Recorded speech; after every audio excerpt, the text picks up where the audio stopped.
Мы сейчас расскажем, что мы знаем об ипотеке.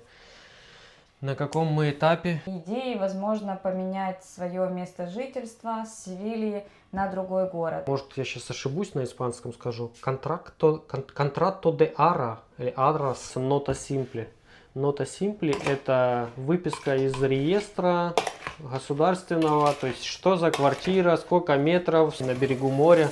Много украинцев, ты там как дома, много кафешек. Носишь эти 20%, но ты там не проживаешь. Историю начала нашей истории по теме ипотека. Да, на завтра у нас запланирован визит к банкирше нашей.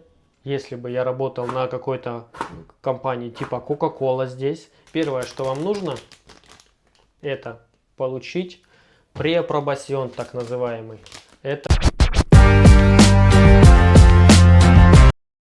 Ребята, всем привет, всем добрый вечер. У нас уже вечер. Я уже давно пришла с работы, и первым делом я покушала. Сегодня я была на работе без родителей. Знаете, что произошло? Я только зашла на работу, и я поняла, что я не взяла завтрак. Всегда приносит завтрак мама.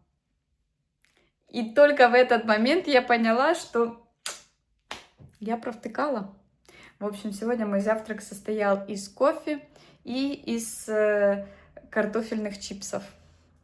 И кусочка сыра, который был на работе. Вот. Пришла с работы, конечно же, хотела очень кушать. Саша приготовил обед, быстренько поели и сели заниматься с Настеной. Первое повторили кону, потом Настенька сочиняла историю. По языку ей нужно было придумать историю про монстра, который любил овощи. Вот. И сейчас, наконец-то, освободилось у нас немного время. Поэтому не знаю даже, что будем делать. Но...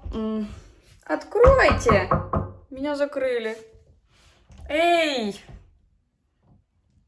Ты ругаешь, мама. Так, ну что, чем у нас папа занят?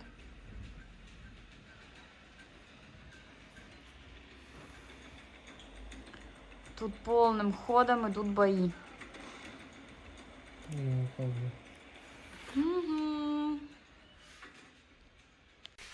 Ребята, всем привет! Мы заметили, что видео, которые мы снимаем на кухне, такие разговорные, они больше нравятся зрителям. Но у нас сегодня тема тоже довольно, думаю, интересная. Одно из предыдущих видео у нас было, что мы хотим купить квартиру. Мы сейчас расскажем, что мы знаем об ипотеке. На каком мы этапе, что нужно для получения, приобретения недвижимости и какие у нас планы. Значит, эта мысль у нас появилась с рождения. Нет, совсем спонтанно эта мысль появилась, потому что в планах у нас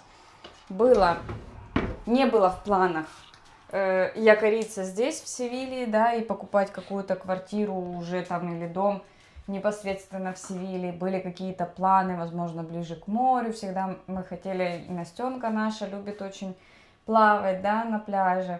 И вот поэтому у нас были какие-то такие идеи, возможно, поменять свое место жительства с Севильи на другой город. Но на данном этапе, на том, на котором мы сейчас находимся, а именно на временной защите, документы не... Временная защита это последний год, он до 27-го. А что Да. будет дальше, пока что неизвестно, и поэтому мы решили притормозиться. И так как мы имеем здесь уже по месту жительства этому временному... Стабильную работу, Да. больше чем год, у Саши почти 2 года, у меня уже 4 года на одном месте работы. С постоянной стабильной А это очень важно для банков, для да, одобрения ипотеки. с контрактом фихо, комплето, то есть лучше и быть не может. В общем, скажем мы так. сейчас будем готовить ужин и рассказывать нашу историю жизни. Историю начала нашей истории по теме ипотека.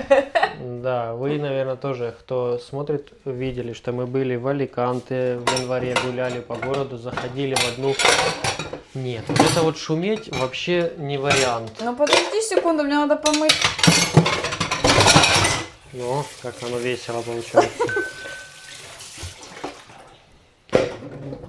Заходили мы в одно агентство недвижимости, довольно популярное среди русскоязычного населения. Ну, не только, скажем так, из наших стран, Украина. Вот. Аллегрия, да, есть такое агентство недвижимости. Мы консультировались, как же нам быть. Мы думали, что, возможно, есть шанс приобрести недвижимость в Аликанте или в Торревьехе на берегу моря. Много украинцев, ты там как дома, много кафешек, магазинов, круто все. Но так как работа у нас находится в Андалусии, а Аликанте это Валенсия, относится к Валенсии, к области, как бы по нашему. Провинция, да, по нашему область. И банки 100% нам сказали, мы консультировались в Аллегрии, у нескольких работников разговаривали с, как сказать, директором отдела ипотеки именно. И она сказала, что очень-очень маленький шанс, что ипотеку одобрят. Вот, ну, как сказала она, если есть деньги, то одобрят. То есть, если вы заплатите больше, чем... Взнос, да? Первый взнос больше, чем 20%, 30% она сказала, если заплатите, то шансы значно вырастают. Потому что банк не рассчитывает, рассматривает вас. Если вы, ну вот в обычной нашей ситуации, он рассматривает так, что вы работаете там, ипотека там. То есть вы теряете работу, да, получается. Если вы не можете, да, работа местная, она не такая, что глобальные там какие-то корпорации, которые находятся по всему миру, там и есть такая же работа, и вы можете перевестись туда. То есть нет, такой вариант у нас нет. У нас обычные там маленькие компании, которые местные, и в Аликанте их нету. А банк это все будет учитывать. Я сейчас, конечно, наверное, глубоко пошел копать, да? Ну, в принципе, это важно, да. Допустим, если бы я работал на какой-то компании типа Coca-Cola здесь, я мог бы переводом перевестись туда, и банк бы учитывал это как менее рискованный заемщик ипотеки, да, получается. Ну, то есть, если бы это была фирма большая, у которой есть отдельные филиалы, тогда бы вот возможно было. А если вы вносите больше, чем 20%, то банк, ну, это получается как инвестиция, да? Вы можете сказать, я буду сдавать в аренду эту квартиру и оставаться заработать здесь, а оплачивать квартиру там. В таком случае банк, если вы больше, чем 20% вносите, есть шанс, что вам одобрят ипотеку. Но опять-таки, тоже палка двух концов. Если вносишь эти 20%, но ты там не проживаешь... Но тут другая ситуация. Это сразу банк рассчитывает как инвестиция под аренду. Хорошо, ну банк дает ипотеку, но они-то проверяют для личного пользования или для чего? Мы же не говорим сейчас, что для личного пользования. Тут есть варианты такое оформления для аренды, либо для личного проживания, как дом для проживания, абитуаль, что там, как оно на испанском? Не знаю, для личного пользования. Да, то есть там немножко меньший налог на оформление, немножко лучше условия, это другое. Если вы покупаете в другом городе, многие вообще иностранцы, вот тоже я смотрю, слежу за Аллегрией, человек может ни разу не приехать в Аликанте, купить там с Англии, с Германии квартиру, оплатить там либо полностью, либо какой-то взнос дать. И банки даже дают ипотеку в таком случае. Ну, не дают там сразу 100%, вообще даже местом не дают.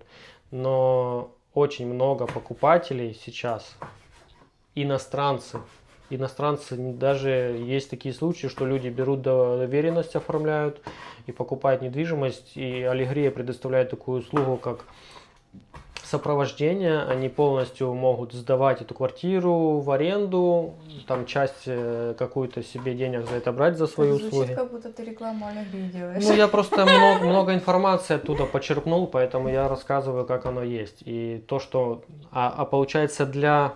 Мы не резиденты или резиденты? Нет. Мы резиденты. Мы же тут вид на жительство имеем. Нет, мы не резиденты.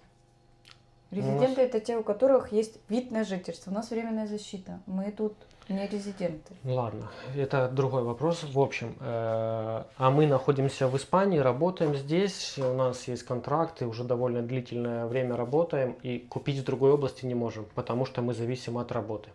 Да, еще такой момент, да, зависимо от работы одно. Можно, вот мы общались с этим финансьером, он говорит, можно так расписать ситуацию, что типа, что у вас все в шоколаде, и теоретически вы имеете право получить ипотеку, но есть большая угроза того, что вы получите ипотеку, но не будете находиться в этой квартире, придет проверка, и вам могут выписать огромный штраф. Ну, это мы рассказывали, да, если мы для себя и постепенно переезжать в другой, ну, в Аликанте, да. Он сказал, что если придет проверка в тот момент, когда вас нету, у вас же тоже переезд, мы не сразу, у нас тут работа, мы должны это все обдумать и финансово и тому подобное. И в этот момент можно нагрянуть проверка, это очень, и там и штрафы будут. И, огромные, да. Короче, это не наш путь. Мы поняли, что такого шанса у нас нету, мы общались... Сейчас скажу, со сколькими, с 2 финансьерами, это люди, которые помогают, типа, решить вопрос. Они сказали, что нет. И общался я вот с директором ипотечного отдела, то есть с легальной стороной, скажем так, тоже не вариант. Этот вариант покупки недвижимости в другом городе мы отбросили, поэтому мы сейчас находимся в процессе разбирательства, как же здесь по местности это уже купить.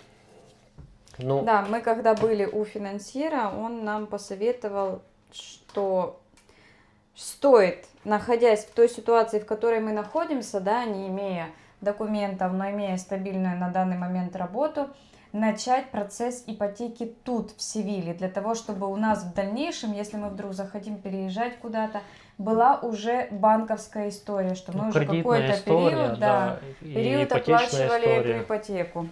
Да. С финансовой точки зрения это получается, скажем, выйти в ноль, да? Это может даже и минус.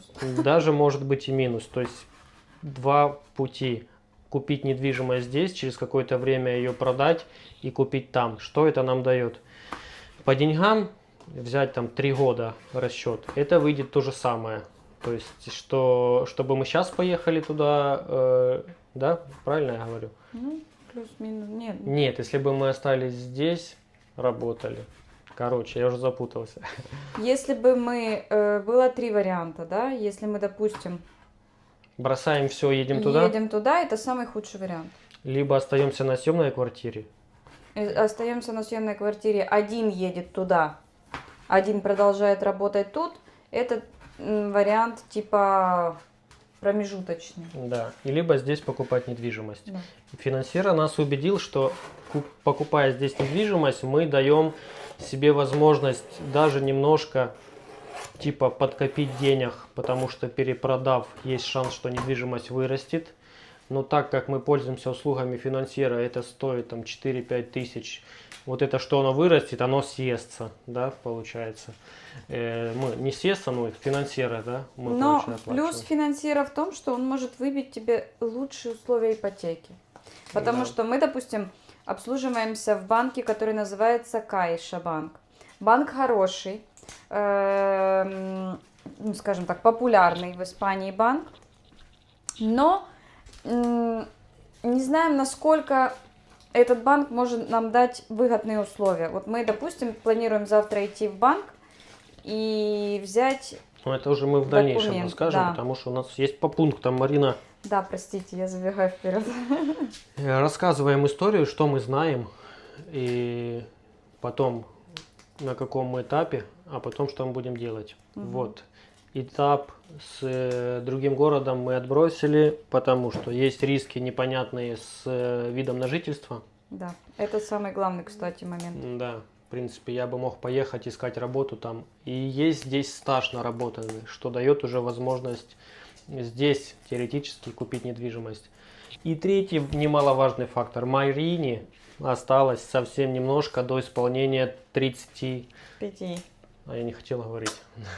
35. Да, кстати, 35. Почему именно 35? Тут в Испании есть такая программа, которая называется ипотека para jóvenes. То есть ипотека для молодых. После 35 ты уже не молодой считают. Вот так вот. То есть есть определенные льготы. В чем они заключаются? Они заключаются в проценте самой ипотеки, но также есть и ограничения в стоимости жилья.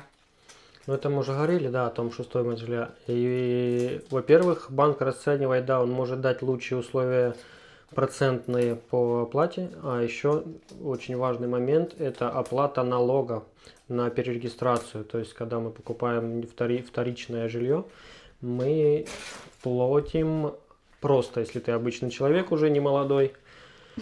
В Андалусии это 6%. Да, 6. Раньше было 7, сейчас 6% от стоимости недвижимости. В Валенсийском сообществе это 9. Это 9, да, раньше было 10. Но если ты ховенес, в Андалусии 6 обычным, 3,5 ховенес. И В Аликанте, если обычная 9, то 6% для хованес. Да, а это, если так взять от стоимости недвижимости, довольно-таки неплохая Разница достаточно экономия, серьезная. да. Ограничения по ховенесу до 150 можете покупать недвижимость. Вот так. Да, дальше. Что мы узнали за этот период? Аликанте все нам непонятен, не подходит. Мы остаемся в Севилье на какой-то период. Вот. Еще по ховенесу ограничения. Вы не можете продавать недвижимость раньше 2 лет. Если вы купили эту недвижимость по системе Ховен, молодой, вы не можете ее продать раньше, либо оплачиваете вот эти все сэкономленные проценты. Также вы не можете сдавать ее в аренду. Если вы сдаете в аренду, вы платите тоже довольно...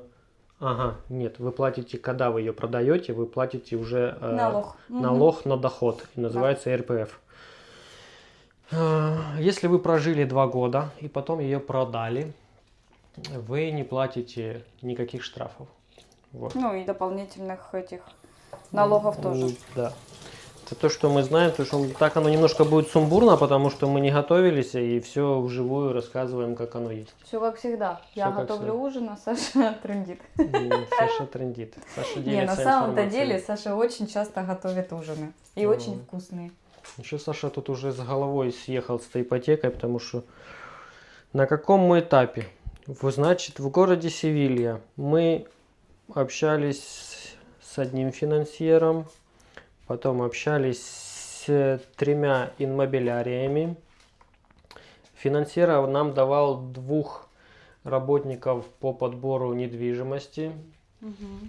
И, скажем, это, наверное, последние 2 недели мы уже сотрудничаем сказать, общаемся с работниками инмобилярии именно на встречу по недвижимости. В предыдущем видео там или пару видео назад видели, что мы собирались ехать уже на осмотр и дали завдаток, да, буквально за 2 часа до осмотра этой недвижимости нам позвонил работник, сказал, что дали завдаток, объект уже зарезервирован. Сегодня у нас подобная ситуация была. У нас на сегодня было назначено осмотр тоже на Макарене здесь одной квартиры. Стоимость 140 тысяч и 3 комнаты с ремонтиком неплохим довольно. Во сколько? Часов 12 я написал, пишу: подтвердите, сегодня визит у нас в силе или нет. Она мне через час ответила: извините, объект зарезервирован. На минуточку, не она напомнила про визит или написала: извините, объект уже сдан, а Саша написала. Зарезервирован, да. Вот такие вот как работник. бы тут. Угу. Да, а то, что тут вообще работники, ты им пишешь, звонишь, они много раз не берут трубку. Ой, это меня очень злит. Я Очень просто злит. меня берет зло, и я начинаю наяривать. И хочется, знаете, вот хочется на что-то повлиять. Мы готовы, мы как вот люди, да, из наших стран, мы хотим больше, там, быстрее это все сделать, решить, Оперативности, да, решить какой-то. вопрос. Я же тоже в предыдущих видео рассказывал. 10 число, они мне говорят: осмотр после ферии через 20 дней. Ну, типа 2 варианта таких. И довольно-таки варианты, которые мне нравятся, нам нравятся. И мы понимаем, так как вот они быстро уходят, если вы смотрите объект, который вам подходит, нужно делать завдаток. Но мы сейчас расскажем процедуру, какую мы знаем. Как на практике, мы еще не проходили это, но насколько мы знаем, какая процедура, расскажем. Я уже, скажем так, с этими объектами, которые они говорят после ферии будут показывать, я уже с ними попрощался, потому что это нереально. Довольно-таки хорошие, и если такие, которые мы уже хотели посмотреть, они уходят. Угу. Так, на каком мы этапе находимся? Вот рассказываю, да, я же в этом процессе как раз. Сейчас я буду вспоминать. Как нужно шаги, расскажи. Шаги такие, что мы, исходя из того, что с работниками иммобилярии общаясь, вот они уходят, эти объекты недвижимости продаются, и мы не можем попасть на этот объект, мы решили самостоятельно действовать еще и потому, что те работники, которые финансиер нам дал на подбор недвижимости, они очень сложные ребята, наверное, испанцы, потому что Марина тоже с одной там пробует разговаривать, она раз через раз берет трубку, раз через раз сбрасывает, отвечает голосовыми. В общем, она еще неделю назад говорила, что есть объект посмотреть, завтра утром пропала просто, потом на 3 дня пропала. Не берет трубку, ничего не пишет. На 3 дня? На больше, чем на 3 Ну, дня, на неделю, наверное. Сегодня Марина ей звонит, она не берет трубку, Марина начинает там уже финансиера звонить, потом это отписывает, я там что-то на завтра вам нашла там в Альгабе. И я уже не верю, что там что-то есть, честно говоря, после того случая. Ну, мало с тем. Поэтому мы решили максимально самостоятельно. Есть 2 пути. Вы можете работать сами, либо с финансьером. Работая сами, что значит? Первое, что вам нужно, это получить преапробасьон, так называемый. Это преапробасьон ипотекария. Это ипотекария, да. То есть вы идете в свой банк, там, где вы являетесь клиентом, говорите, что дайте мне преапробасьон. Это выписка из банка, то есть банк дает вам выписку, какие он вам условия может предложить. С этим преапробасьоном, осматривая объекты недвижимости, вы уже можете с инмобилярией более, так скажем, серьезно общаться. Серьезно, в смысле, он видит ваш преапробасьон, что вы тянете эту сумму. То есть они больше идут на контакт, они больше заинтересованы вам показать недвижимость, чем тем людям, у которых их нету. Потому что те люди еще как бы вилами по воде, а у вас уже конкретное решение от вашего банка, что вы вот имеете такую способность, да, то есть эту на ипотеку. Поэтому мы завтра записались на ситу наконец-таки и пойдем, будем выбивать этот преапробасьон. Еще тоже работница, которая наша в банке, она не шарит в ипотеках, она просто офисный работник. Открыть, закрыть карточку, типа того. Это первое. Второе, когда вы попали уже на объект, ну, по объявлению нашли или как-то нашли, и вам объект нравится, что делается в этом случае? Заключается, может я сейчас ошибусь на испанском скажу, контракто де ара или аррас. Что такое? Это такой, скажем, договор, он чаще всего есть у договор залога. Да. Завдатка. Задатка. Подожди, да, завдатка. Он скорее всего и чаще всего есть у работника иммобилярии. Вы его подписываете, как обычно 5-10% надо вносить сумма залога за квартиру. Важные моменты, которые стоит учесть, прочитать этот контракт, либо же попросить... Я мешаю? Ну, немножко. Либо же попросить внести эти пункты. Первое, что залог, который вы внесли, в случае неодобрения банка, должен вернуться. Ну, то есть, обычно такая процедура есть. Работники иммобилярии не всегда хотят на это идти, потому что это их не какой-то там часть заработка. Но вы можете на этом настоять. И да, опять но же, если у вас будет преапробасьон ипотекария, это уже как бы гарантия того, что вам ну дадут да, ипотеку. если вам объект, ну в случае все равно подстраховаться, я хотел бы, чтобы в контракте ДА этот пункт был. Да, все Вот. верно. И еще такой пункт можно указывать тоже, это где-то я прочитал, что в случае, если не вы отказываетесь, то есть вы сделали этот контракт, пошли в банк, продавец. а продавец передумал это продавать, в таком случае возвращается залог и еще плюс один залог, как он называется, ну типа штрафные, да, типа. Ну, типа компенсация. Компенсация, наверное. да, потому что вы как бы уже там морально расстроитесь сильно, да. Вот. А деньги, когда ты, допустим... ну это уже на моменте... все. Потом с контракту де ара. Ага, я забыл еще сказать. Ну ладно, это если вы уже решили такой момент, уже вот готовы эту квартиру брать, то да. Еще есть такая, как называется, нота симпли. Нота симпли это выписка из реестра государственного, то есть что за квартира, сколько метров, сколько там чего, полностью описание. Если какие-то на ней штрафы, Да, какие-то вот долги. Очень важный момент, желательно, чтобы эта нота симпли, она была максимально свежая в тот день, когда вы смотрите.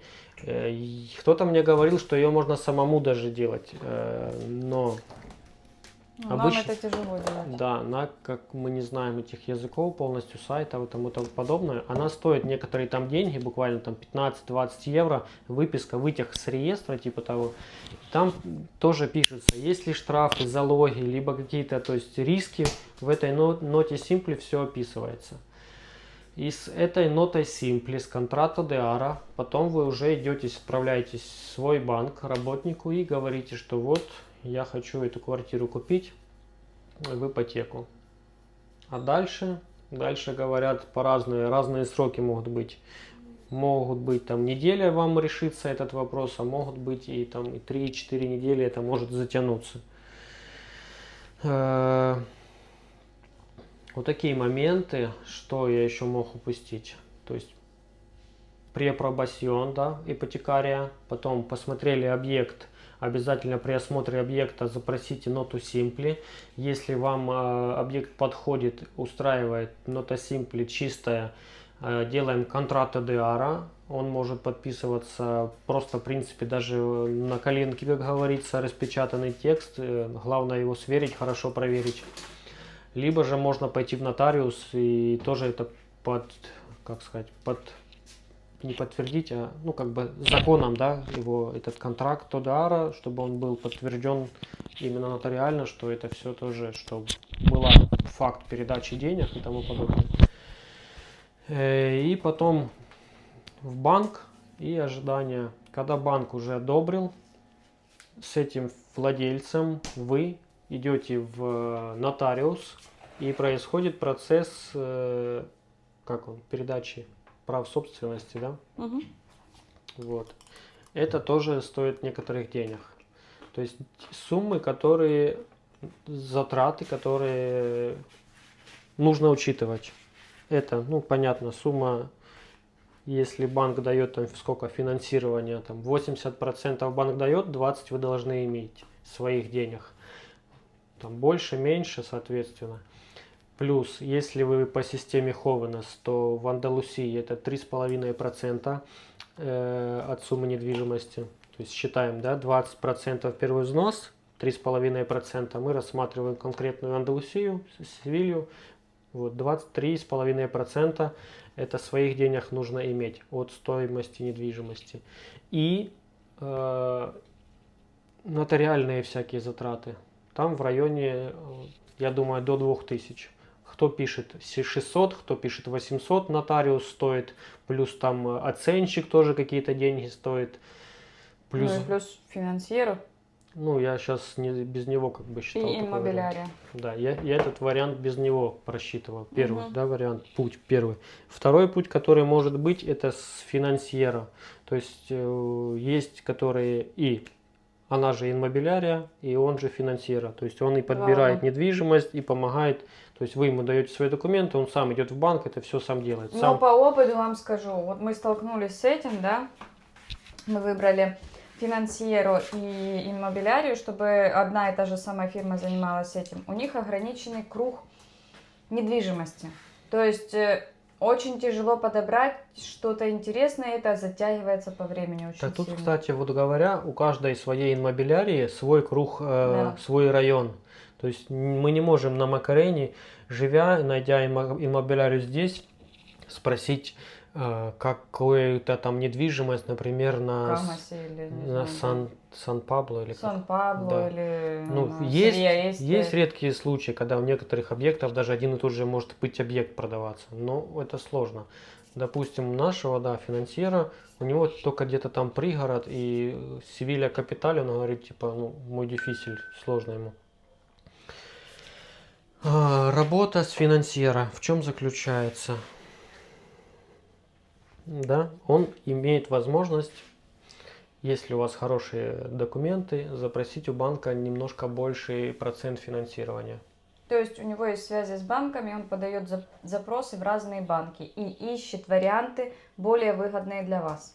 То есть может выбить до 95%, чтобы первый взнос был только 5%, вплоть до 100%. Да, но вот как показала в нашем случае практика, объектов недвижимости 2 недели вообще нету. И какой будет или не будет вариант, непонятно. Да. По факту вся процедура дальнейшая та же самая. Вот какие у нас планы, да. На завтра у нас запланирован визит к банкирше нашей. Мы уже поняли, что так, работать с финансьером это сложно, они очень не хотят работать, сейчас праздники. Мы будем и сами пробовать, параллельно, и с ним. Да. Если получится самим, это да, мы сэкономим.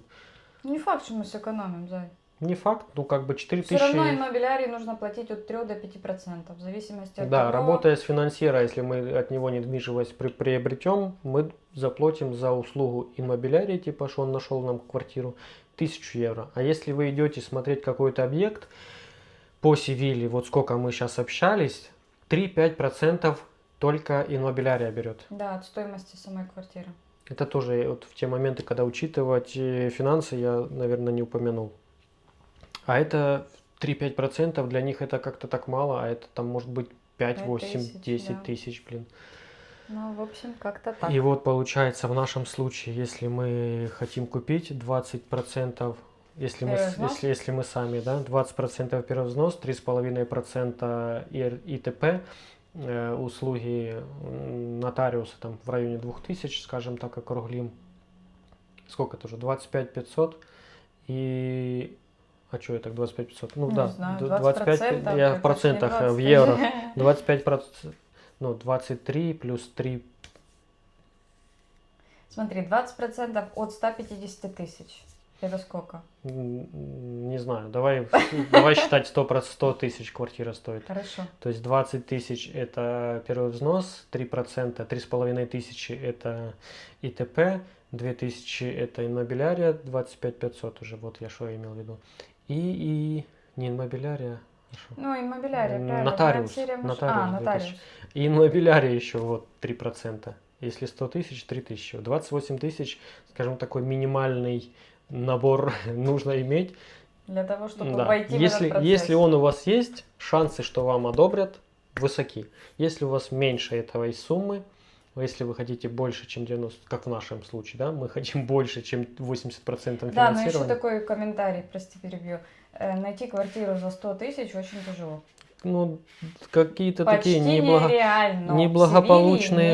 неблагополучные районы, кто смотрит из Севильи, знает Севилью, такие как Лос-Пахаритас, Трес-Мил-Вивьенда, там за 60 тысяч есть, но кто там хочет жить, там наркоманье одно и в общем, процесс весь этот процесс ипотеки довольно сложный. Мы будем стараться вас держать в курсе событий. Что я вчера просто лежал и говорю, я праздную день недвижимости, не двигался просто. Я не хотел ни думать, ни смотреть объявления, ни читать, ни общаться ни с кем. Да. Дальше мы идем в банк, пробуем получить преапробационную ипотекария. Записано у нас на завтра, на среду, на четверг обзор недвижимости. Ну, получится, не получится. Нет, ну, теоретически она сказала, да, но не сказала, где и когда. Завтра надеемся. Из точных записей пока что вторник и среда. Да. И сделаем преапробацион, поиск недвижимости. Буду стараться разобраться именно в Nota Simple, как ее получить самому максимально свежую и как ее правильно проверять, что там должно указано, не указано.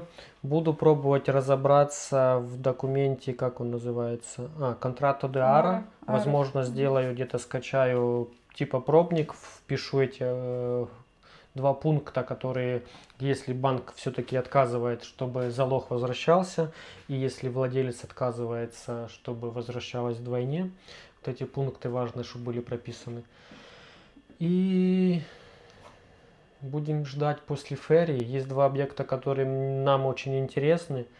Возможно, имея на руках контракт преапробасьон вот этот, да, звоня, потому что когда звоните в иммобилярию, говорите, да, вот вас интересует объект, можно ли посмотреть.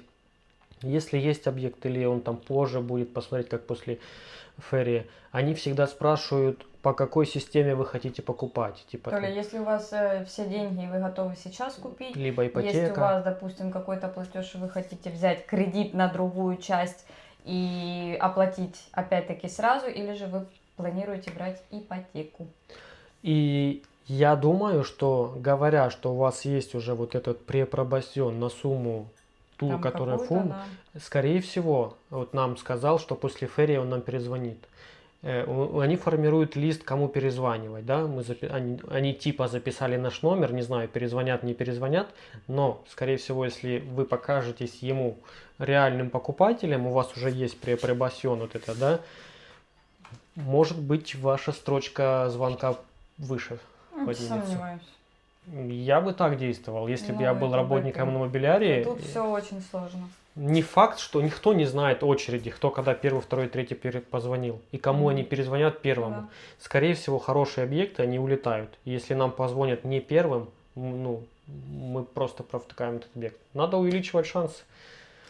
В общем, ребята, такие у нас планы, вот такую информацию мы вам предоставили для раздумий, да, и мы еще до сих пор сами находимся в раздумьях и в изучении всей этой темы, этой да. каши. Поэтому всем спасибо за просмотр. Если будут какие-то вопросы, пишите в комментариях, постараемся обязательно на них ответить.